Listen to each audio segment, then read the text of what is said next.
9:34 हो रहे हैं। चूंकि आज पहला दिन है,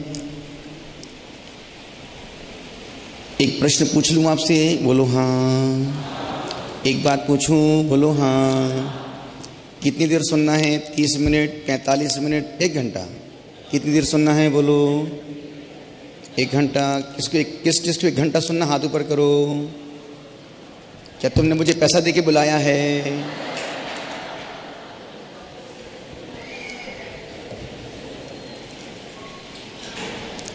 दस तक बोलूँगा, चूँकि एक अपनी लिमिटेशन है। आप दोनों हाथों को जोड़ें, आपकी श्रद्धा भक्ति को प्रणाम करते हुए मैं माँ पंच परमेष्ठी भगवान का स्मरण करते हुए मैं माँ जिनवाणी का स्मरण करता हूँ, जिनके आशीष अनुकंपा से हम साधक साधना को तय कर रहे हैं, मार्ग में आगे बढ़ रहे हैं। उन पावन श्रद्धेय गुरुवर के चरणों में हम साधकों का कोटि सा प्रणाम। आपकी संत आस्था प्रभु भक्ति को प्रणाम करता हूँ। मेरे आशीष स्वीकार करें। दोनों हाथों को जोड़ें, कमर को सीधा करें प्रभु का सुमरण यानी कि मंगलाचरण। ओम नमः सिद्धिभ्यः, ओम नमः सिद्धिभ्यः, ओम नमः सिद्धिभ्यः।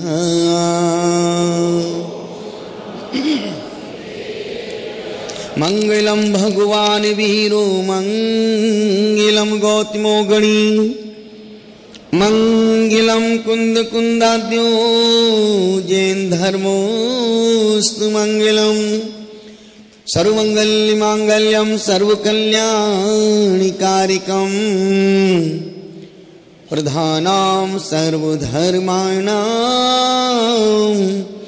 जैनम जयतु शासनम, जैनम जयतु शासनम, जैनम जयतु शासनम। नानानन्ति नुतान्ति तान्ति तिनुनुन् नुन्नान्ति नुन्नानुतो नूतीने निनितान्ति तानि तिनुते नीतोन्नितां नाम तता नुन्नातीति तनुन्नतिं नितिनुतान् नीतिं निनूतातनुन् तान्तानीति ततानुतान निनतान् नो नूतिनेस्तु ननो। ययाया ययाया नाना नूना नना नना ममा ममा ममा मामी तातातीति ततोतिता ततोतिता तुतिता त्रोति त्रोति ततोतिता ततोताति ततोतोति ततिताति ततो तता। पुष्पदन्ति को नितु नमो तजने को अज्ञान। दो आशीष अभय मुझे करूं आत्मिक कल्याण। पूरी चैतन्यता के साथ, पूरी हार्दिकता के साथ, पूरी इंटीमेसी के साथ, पूरी आत्मिकता के साथ पाना शेष नहीं रहा। उन पावन परमात्मा की अनंत अनंत ऊंचाइयों को पाने के लिए अपने छोटे छोटे हाथों को ऊंचा करें, नाभि से जय घोष लगाएं। अहिंसा परमो धर्म की, भगवान आदिनाथ स्वामी की, भगवान पद्म प्रभु स्वामी की, भगवान चंद्र प्रभु शांतिनाथ नमीनाथ पारसनाथ महावीर स्वामी की, बचे हुए सभी भगवान की, चारित्र चक्रवर्ती श्री शांति सागर जी महाराज की, परम तपस्वी सम्राट श्री सन्मति सागर जी महाराज की, श्रद्धा के देवता आस्था के भगवान गुरुवराचार्य श्री पुष्पदंत सागर जी महाराज की, महाराज की, महाराज की, प्रसन्न सागर जी महाराज की, सौमूर्ति पीयूष सागर जी महाराज की, समस्त मुनि संघ की। प्यारी प्यारी भव्य आत्माओं,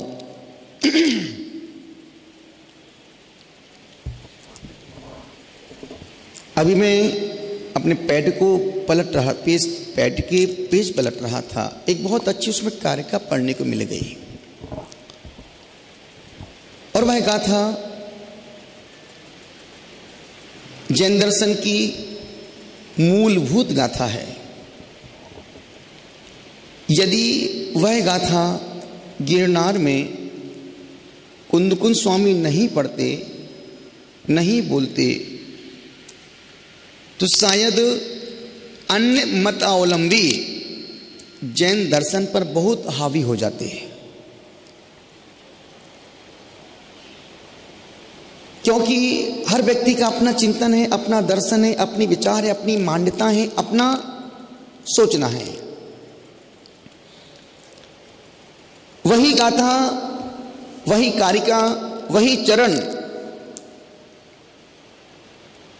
कुंदकुंद महाराज ने समय सार की पुस्तिका में लिखा है और 23 नंबर की गाथा है। नवी सिज्झई बत धरो जिन सासणी जह वी होई तिथैरो नग्गो विमुख्य मग्गो शेषा उमग्गया सबे। मोक्ष मार्ग निर्गंत से ही बनता है। मोक्ष मार्ग निर्ग्रंथों से ही बनता है, वस्त्रधारियों से मोक्ष मार्ग बनता नहीं है। गाथा समाप्त हो गई, एक लाइन में अर्थ बोल दिया। मोक्ष मार्ग जब भी बनेगा निर्ग्रंथों से ही बनेगा। जब आपका जन्म हुआ, जन्म होने के 40 दिन बाद हमारे माता पिता सबसे पहले हमें कहाँ लेके गए थे? मंदिर में ले। और उन्होंने मंदिर में हमको सबसे पहले क्या दिखाया? हेलो, उन्होंने मंदिर में सबसे पहले क्या दिखाया? भगवान का चेहरा। और कौन से भगवान का चेहरा दिखाया? बीत राखता, बेटा देख, जन्म से तू इनको देख रहा है और मृत्यु के समय तक तू इनको छोड़ना मत। यही तेरा मार्ग है, यही तेरे परमात्मा है। इनको ही तुमने बचपन से देखा है और अंतिम श्वास तक इनको ही देखते रहना। और देखने के बाद यदि कोई साधु संत रहे या फिर माता पिता ने हमारे कान में क्या सुनाया? फिल्मी गीत। क्या सुनाया? फिल्मी गीत नहीं, नमोकार मंत्र सुनाया। और भाई पूरा मंत्र सुनाया, नमोकार मंत्र, चत्तारी मंगल, चत्तारी लोकोत्तमा, चत्तारी शरणम, पूरा मंत्र सुनाया। तीन बार इस कान में, 3 बार इस कान में। अब आप सोचो, जन्म लेने के 40 दिन बाद हमने भगवान का मुख देखा और हमारे माता पिता ने, हमारे गुरुजनों ने कान में क्या डाला? विष नहीं डाला, क्या डाला? अमृत डाला कि बेटा तुम अंतिम श्वास, आंख खराब हो जाए दुख मत मनाना, लेकिन कान खराब नहीं होने चाहिए। धवला का जब मैं स्वाध्याय कर रहा था 186 दिन की मौन साधना में, 16 पुस्तकों का पूरा स्वाध्याय किया। कब किया? साधना में। अखंड मौन पूर्वक किया। इतिहास में आज तक इतने सारे साधु सन्यासी हुए हैं।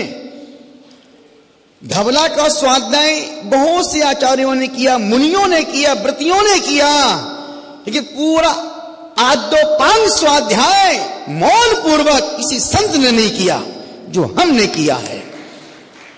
मौन पूर्वक, सरल काम नहीं, बहुत कठिन काम है।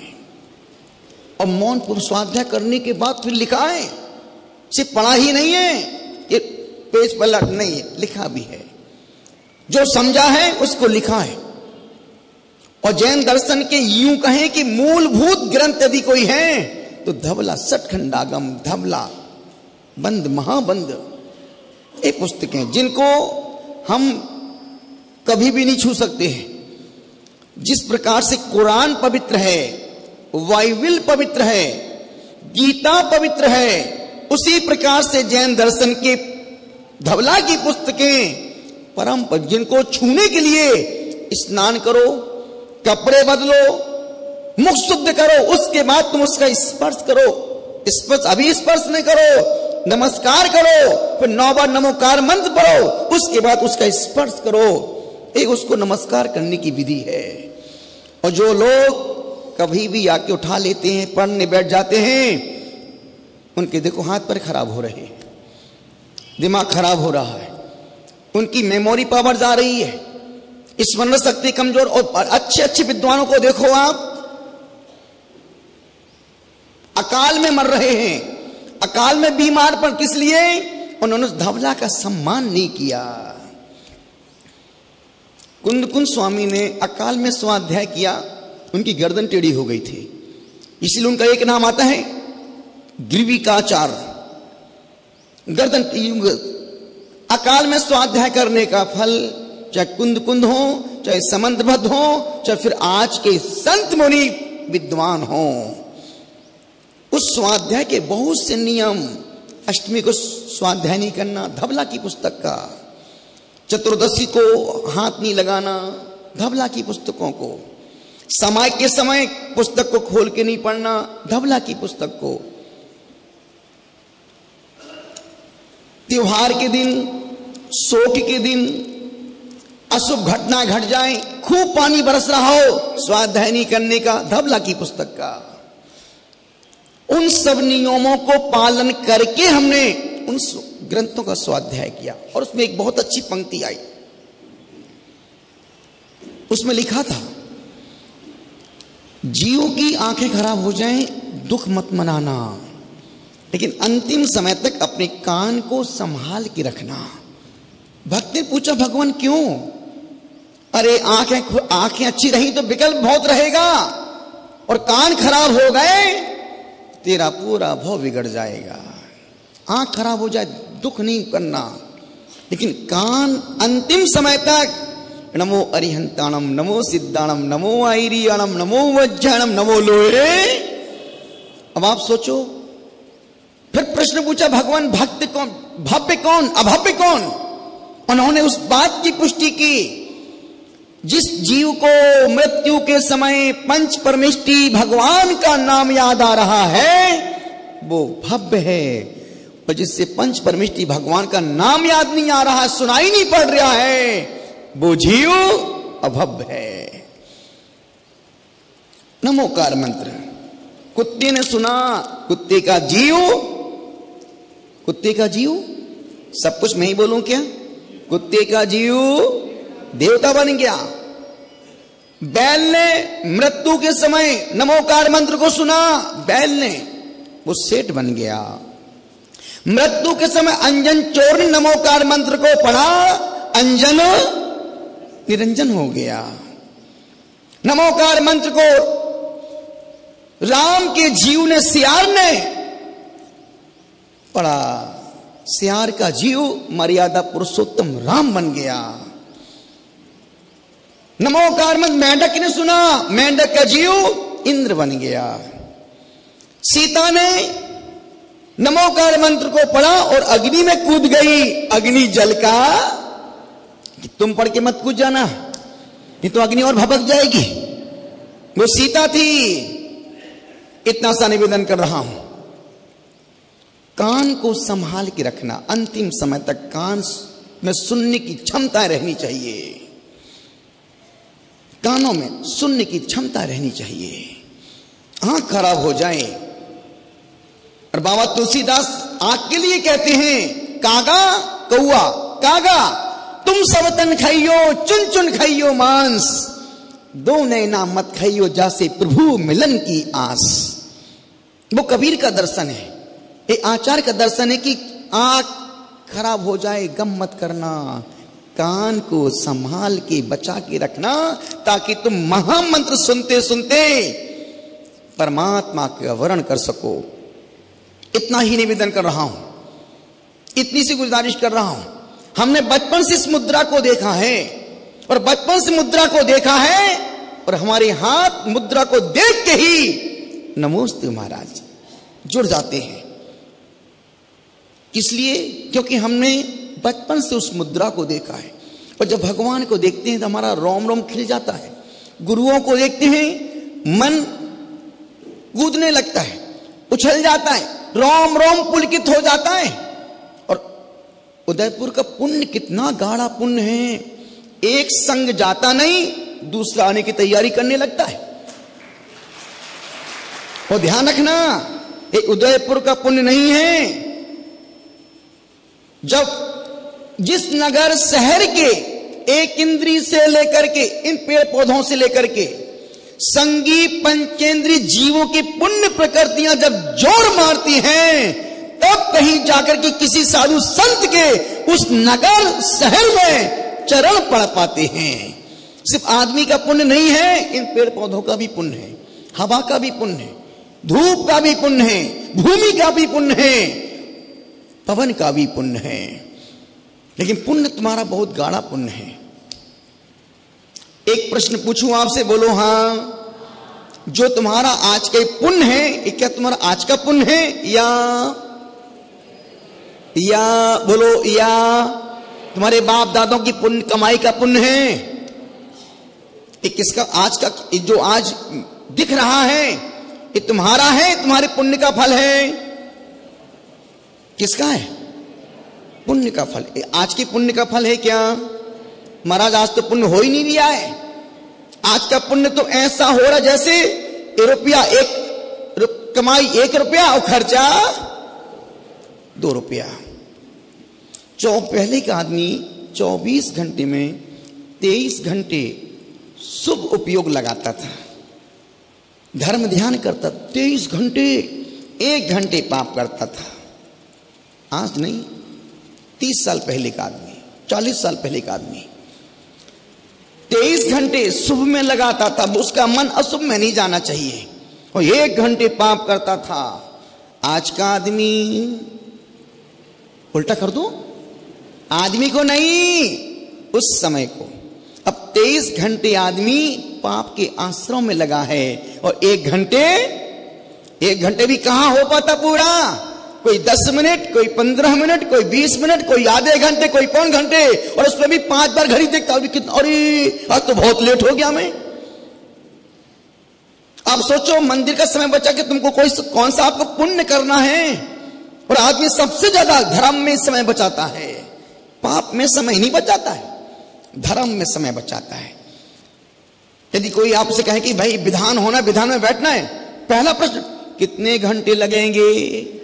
पहला प्रश्न तो कितने घंटे लगेंगे, जैसे कोई पाप में जा रहा हो। इतना सा निवेदन कर रहा हूं। यदि कोई कहे भैया नमो कर्मंत का जाप हो रहा है, पहला प्रश्न यही धर्म के कारण पहला प्रश्न आता है, कितना समय लगेगा पूजन में, विधान में, अभिषेक में? 1 घंटा, बस मैं जरूर आऊंगा कल 1 घंटे में यार। और भाई 5 घंटे लगेंगे, भैया तू जाना मेरे पास तो। आदमी के कई बार मैं सोचता हूं, आदमी जो धर्म से समय बचा के जा रहा है, वो किस लिए समय बचा के जा रहे हैं? पाप के लिए कि पुण्य के लिए? अब तुम सोचो, हम पुण्य से समय बचा करके कहां जा रहे हैं? पाप करने के लिए। लेकिन हम पाप से समय बचा करके पुण्य में नहीं आ रहे हैं, किस में जा रहे हैं? पुण्य का समय हम बचा करके किस में खर्च करना चाहते हैं? पाप में। और यही कारण कि आज का आदमी इतना धर्म ध्यान पूजा पाठ करने के बाद अशांत है, परेशान है, दुखी है, असंतुष्ट है। ऐसे बहुत से लोग यहां बैठे जो 20 साल से अभिषेक कर रहे हैं, रोजमर्रा की जिंदगी जी रहे हैं, उनका रूटीन बना हुआ कि रोज अभिषेक करना, पूजा करना, पाठ करना, 2-4 बार हाथ घुमाना, चढ़ाना, मंदिर के बाहर निकल जाना। लेकिन परिवर्तन कोई जीवन में परिवर्तन कोई भी नहीं आ रहा है। बच्चा हर 1 साल में 1 क्लास आगे बढ़ जाता है। बच्चा हर 1 साल में 1 क्लास आगे बढ़ जाता है। और बच्चे का बाप 20 साल से 1 क्लास में फेल हो रहा है। 20 साल पहले भी मंदिर जाता था, आज भी मंदिर जा रहा है और कल भी जाएगा, क्योंकि वो 1 साल 1 ही क्लास में फेल होना नहीं। बाबा सिर्फ मंदिर जा रहे हो तो सिर्फ मंदिर मत जाओ, कुछ और 1 कदम आगे बढ़ो। बच्चे से पूछो कि बेटा तुम पढ़ के क्या बनेगा? महाराज श्री मुझे डॉक्टर बनना है, वकील बनना है, मुझे अब IAS बनना है, मुझे कलेक्टर बनना है। और तुमसे पूछो तुमको मंदिर जाने के बाद तुमको क्या बनना है? आपका जवाब क्या होगा? मंदिर जाने के बाद तुमको क्या बनना है? धनपति बनना है, मुझे पैसा खूब कमाना है महाराज। इतना निवेदन कर रहा हूं, गुजारिश आपसे कर रहा हूं। और निश्चित मान जितने लोग बैठे हैं इसमें सब पापी हैं। जितने लोग बैठे हैं यहां से लेकर के वहां तक सब पापी हैं। ये मैं नहीं, महावीर स्वामी कह रहे हैं। और अनेकांत की दृष्टि से देखो तो ऊपर से लेकर नीचे तक सब पापी हैं। तभी तो संसार में पड़े हुए हैं। यदि पुण्यात्मा होते तो यहां पर चक्कर नहीं काट रहे होते। हाँ, थोड़ा पुण्य हम लोगों का गाढ़ा हुआ, थोड़ा और ऊपर आ गए। और हमसे जिनका पुण्य और गाढ़ा हुआ वो और ऊपर गए। जिनका पुण्य और गाढ़ा हुआ वो अरिहंत बन गए। और जिन्होंने पुण्य को नाश कर दिया वो पूरे परमात्मा सिद्धत्व को प्राप्त हो गए। तो निश्चित पापी तो हैं। शरीर से पाप कम होते हैं, मन से पाप। अब जितने लोग यहां बैठे, क्या सब यहीं बैठे हैं क्या? ना, जितने लोग यहां बैठे 200, 150, 300, 400 जितने लोग बैठे हैं, क्या सब यहीं बैठे हैं? आप अपने मन से बोलो, सब यहीं बैठे हैं क्या? वही नीचे घड़ी देख रहा है कि जैसे 10 हो फटाफट निकल जाए, सीधे दुकान जाना, मेरे को सीधे घर जाना, नाश्ता करना, उसको वो फोन करना, उसको बोलना, उसको डांट लगाना, उससे तगादा करना। कितनी प्लानिंग चल रही है। और मैं कभी गलतफहमी प्रवचन नहीं करता हूं। मैं सोच के करता हूं, मुझे सिर्फ 1 ही 2 लोग सुन रहे हैं, बाकी तो सुनने का अभिनव कर रहे हैं। हाँ गुरुदेव आप बिल्कुल ठीक ठीक बोल रहे हो, लेकिन सुन वाकई में कोई भी नहीं रहा है। कोई भी सुन नहीं रहा है। यदि आपने एक भी प्रवचन सुना होता, मेरा नहीं किसी भी संत का, तो 100% जिंदगी में परिवर्तन जरूर आया होता। और परिवर्तन नहीं आने का मतलब है पानी तो बरस रहा है, पानी तो झमाझम बरस रहा है, लेकिन मटका उल्टा किसका? हमारा। तो सीधा कर लो भारत माता है, इसलिए हम सीधा करने के लिए आए। मटका सीधा कर लो, काहे पानी को बर्बाद कर रहे हो? वैसी पानी की किल्लत पड़ रही है, सूखा पड़ रहा है, और तुम उल्टा करके बैठे हो। उनको देखो जहां पर साधु संतों चरण नहीं पड़ते हैं, जहां बरसों बरसों साधु नहीं जाते हैं। जब हम आसाम गए थे, लोग चरणों की धूल उठा उठा के लेके भाग रहे थे। जब हम नेपाल गए, लोग पागल, इस मुद्रा को देख के लोग पागल हो गए। 95 में नेपाल गया, हम फुंचुलिंग गए, आसाम, नागालैंड गए। जब इस मुद्रा को लोग देखते थे तो लगता था यार क्या मुद्रा है, बिल्कुल नेचुरल ब्यूटी है। जब उनको बताते थे कि भाई दिगंबर साधु नहाते नहीं है, स्नान नहीं करते, डल्ला पे गद्दे पे सोते नहीं है, थाली में खाना नहीं खाते, गाड़ी में बैठते नहीं है, रजैया को ओढ़ते नहीं है, हाथ केस लॉन्च को बाल को नाई से बनवाते नहीं है, हाथ से। उनको आंखों में आंसू, नाक में पानी आ जाता था, क्योंकि दोनों का संबंध है तो आंख और नाक का। कभी भी देखें, जहां जहां 2 आंसू निकले तो तुरंत 4 बूंद। जो आंसू आंख से नहीं निकल पा रहे थे वो अंदर से बाहर निकल आए। इतना सा निवेदन कर रहा हूं, इतनी सी गुजारिश कर रहा हूं, आपसे कह रहा हूं, जब वो सुनती थी दिगंबर साधु, दिगंबर साधु, अनुरोध कर रहा हूं, पापी हैं, हम भी पापी हैं, तुम भी पापी हो। पाप शरीर से कम होते हैं, मन से ज्यादा होते हैं। जब पाप मन से होते हैं तो उनका मन का प्रायश्चित भी होता है। और दुनिया इतने सारे लोग बैठे हैं, मैं डंके की चोट कह सकता हूं, जितने लोग बैठे हैं, आपने ये कहा इस बचपन से लेकर इस उम्र तक आपने एक न एक कभी ना कभी तो आपने कोई नियम लिया ही होगा। और जो नियम आपने लिया है, और वो अब मैं आगे की बात मैं बोल रहा हूं, उसमें आपने दोष लगाए ही लगाए हैं, मैं लिख के दे सकता हूं।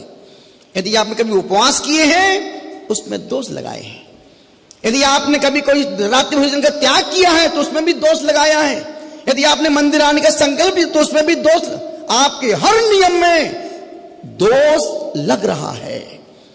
मन से दोष लगता है, वचन से दोष लगता है, काय से दोष लगता है, कृत से लगता है, कार्य से लगता है, अनुमोदना से लगता है, संरंभ से लगता है, समारंभ से लगता है और आरंभ से लगता है, क्रोध से लगता है, मान से लगता है, माया से लगता है और लोभ से। इस प्रकार से इतने प्रकार से दोष लगते, एक नियम में 16 दोष लगते हैं। इसलिए निवेदन कर रहा हूं, आपसे कह रहा हूं, भक्तों मेरी बात सुनो, ऐसा एक इंसान चुनो जिसने पाप ना किया हो। ये को बहुत ज्यादा हो रहा बाबू, और गला बहुत खिंच रहा मेरा। इस पगले को पहले अच्छा तुम सेट कर देना, ठीक है, फिर बाद में हम सेट कर लेंगे उसको, क्योंकि अभी अपने को 5-6 दिन यहां रुकना है। और तू यदि रोज ऐसा करेगा तो मेरा पूरा गला मोहल्ला हो जाएगा। यही पगला वहां पे ही था ऋतु विलास में। सेट बहुत अच्छा है लेकिन सेटिंग करना अच्छी नहीं आती उसको। सेट एक क्लास का है लेकिन उस पगले को सेटिंग करना आती नहीं। कौन सा कम करना ज्यादा करना है। यदि उस सेटिंग करना आती तो किसी ऑफिस में नहीं बैठा होता, यहां बैठता क्यों। इतना सा निवेदन कर रहा हूं, आपसे कह रहा हूं, भक्तों मेरी बात सुनो, भक्तों मेरी बात सुनो, ऐसा एक इंसान चुनो जिसने पाप ना किया हो, जो पापी न हो। ऐसा कोई इंसान जिससे कोई पाप इस उम्र तक ना हुए हों। अब अपनी मूल बात पर आ रहा हूं। जब मैं वहां था ऋतु विलास में, अशोक बाबू 18 साल से जुड़ा हुआ है। 18 साल। जब हम यहाँ 99 में डूंगरपुर में थे, उस समय महावीर जयंती पर 99-98 उस समय आए थे। तब से आज तक इनका ग्रुप है, महावीर जी 3-4 लोग का ग्रुप है। हर साल कहीं भी रहते हैं आते थे, अब बराबर हर साल में एक बार आते ही आते थे। अभी जब ऋतु विलास में आए तो महाराज श्री आपको कोई विधान करवाना है। हम क्या देखो, जहां देखो विधान विधान विधान विधान, वेदी प्रतिष्ठा विधान, वेदी प्रतिष्ठा विधान, बैठने वाले वही हैं, करने वाले वही हैं। लोग द्रव्य चढ़ाते हैं लेकिन चढ़ाते नहीं है। लोग बैठते हैं पर बैठ नहीं पाते हैं। सब कुछ वही हो रहा है लेकिन मजा नहीं आ रहा है। बोले फिर गुरुदेव बताओ क्या करना है। बोले फिर सिद्ध चक हम की यार, सिद्ध चक महाविधान का एंड बहुत खराब होता है। उसका एंड बहुत खराब होता है। क्यों? शुरू के 3 दिन तो अच्छे निकलते हैं, जब 8 अर्घ चढ़ते हैं, बड़ा आज 8 ही अर्घ है। दूसरे दिन 16, कोई ज्यादा गम नहीं है। तीसरे दिन 32 अर्घ, वो भी चलता है। चौथे दिन 64 अर्घ, वो भी चल रहा है। जहां 128 अर्घ आते हैं तब आप, अरे यार कल तो बहुत बड़ा 128 चढ़ाना, कल तो यार। और परसों 5वें दिन, अरे बाप रे, ओ माय गॉड, परसों भैया 256 का है, पूरा तैयार होके आना। और 6वें दिन 500 का, बस वही लंबा पसर गया। आज तो कुछ खा के ही आना पड़ेगा भैया। पता नहीं पंडित 2 बजे छोड़, 3 बजे छोड़, पंडित जी कितने बजे छोड़े, कोई भरोसा थोड़ी उनका। और 8वें दिन तो पूछो ही मत, रात भर नींद नहीं आती यार, कल तो वही 1024 और चढ़ेंगे, सुबह 5:30 बजे शुरू होंगे, शाम को 5 बज जाएगा। अब आदमी अब यूं स्वाहा स्वाहा, पैर पर स्वाहा, खुजलारी स्वाहा, जितने आनंद से विधान का एंड होना चाहिए वो उसमें एंड में बैंड बज जाती है। अब कोई बाथरूम के बहाने भाग रहा है, कोई सीधे करने जा रहा है, कोई कुछ करने जा रहा है, क्यों भैया? अरे यार तुम चढ़ा भैया, अभी मैं आ रही, नीचे जाके आ रहा हूं। तो मुझे लगा ये बोरियत विधान कभी नहीं, और मैं खुद कभी नहीं करता विधान, और करवाता भी हूं तो 3 दिन में। जब विधान ही करना है तो 3 दिन पूरा बिंदास करो, क्या दिक्कत है? बैठना तो है ही 4 घंटे, जब बैठना ही है तो हम 8 घंटे का काम 4 घंटे में, और उसमें कोई बोर हो जाए सवाल ही नहीं उठता है। क्यों? क्योंकि हम तैयार होके बैठे कि 8 दिन की पूजा हमको 3 दिन में। लेकिन हमने सोचा वो हमको सिद्ध चक्र महाविधान करना ही नहीं है। अभी हमने पिछले दिन अभी 3 दिन का विधान किया था, कल चिंतन में बात आई, और वो विधान आज तक मेरे ख्याल से पूरे उदयपुर में आज तक वो विधान नहीं हुआ है। आज तक मेरे ख्याल से मैं सोचता हूं, क्योंकि 80% 99% लोग इंद्रध्वज विधान करवा देते हैं, कल्पद्रुम विधान करवाते हैं, समोषण विधान लो, सिद्ध चक्र महामंडल विधान लो, ये लो वो, लेकिन एक विधान है, तो उस विधान को करने से आपके जन्म से लेकर के इस उम्र तक के जो भी नियम लिए हो, जो भी संकल्प लिए हो, जो भी त्याग किया हो, उस विधान को करने से संपूर्ण दोषों की, संकल्पों की शुद्धि होती है उस विधान से। और सिर्फ एक ही विधान है जिससे नियम में दोष लगे, और वो 16 प्रकार के जो दोष लग रहे हैं उस विधान, और वो विधान यूं तो होता है 12 दिन का, वो विधान होता है 12 दिन में।